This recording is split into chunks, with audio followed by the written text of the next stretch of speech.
জায়গাটাই পরিষ্কার, এক মিনিটের মধ্যে সব পরিষ্কার, দাঁড়ানো পরিষ্কার, গাছের পাতাও পরিষ্কার। আর আমি কী বলবো, কী করবো।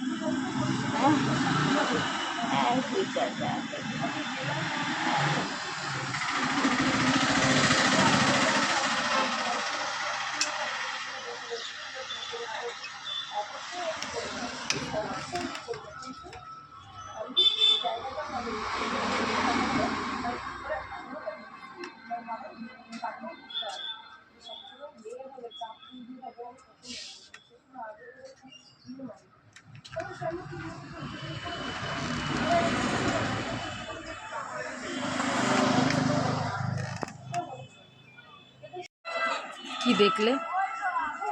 একজন বৃদ্ধা বয়স্ক, অনেকটা বয়স্ক একজন মহিলা। ইনিও একদিন ছোট ছিল, সুন্দর ছিল, অনেকটা সুন্দর ছিল। আজকে তার মুখের চামড়া কুঁচকে গেছে, গায়ের চামড়া কুঁচকে গেছে, চুলগুলো পেকে সাদা হয়ে গেছে।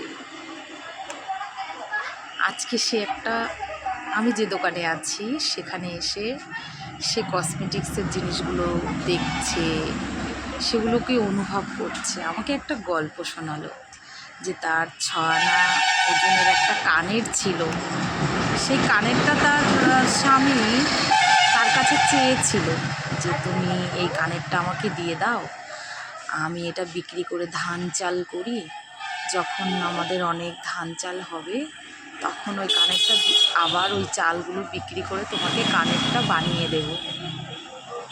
সেই গল্পটা সে আমার কাছে এসে পড়ছে।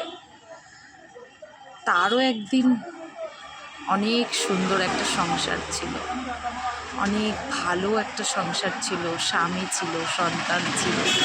আজকেও হয়তো তার স্বামী নেই, সন্তান হয়তো আছে, কিন্তু সেই মা একদিন সবাইকে খাইয়েছে, সবার মুখে অন্ন তুলে দিয়েছে, সবার জন্যে ভেবেছে, তার বরের কথা শুনে তার শখের জিনিসটা ত্যাগ করে দিয়েছে। সেও হয়তো অনেক দামি দামি ক্রিম, অয়েল, সমস্ত কিছু ব্যবহার করত। আজকে হয়তো ভগবান তাকে এমন জায়গায় পৌঁছে দিয়েছে, সে রাস্তায় ভিক্ষা করছে, দোকানে দোকানে হাত পেতে একটুখানি খাওয়ার জন্যে টাকা চাচ্ছে। এটাই ভাগ্য, এটাই নিয়তি। কার কখন পরিস্থিতি কোথায় নিয়ে ফেলবে ভগবান কেউ জানে না।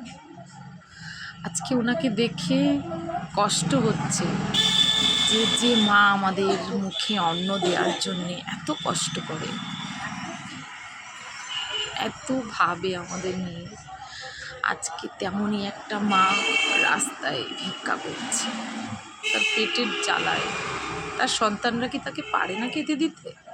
পারে, কিন্তু তার যে কর্ম, সে হয়তো এমন কিছু কর্ম করেছে, এমন কিছু হয়তো করেছে। আজকে এতগুলো কথা বলার একটাই উদ্দেশ্য, রূপের অহংকার, টাকার অহংকার বেশি দিন থাকে না। ভগবান না ঠিক তোমাকে এই জন্মেই দেখিয়ে দেবে।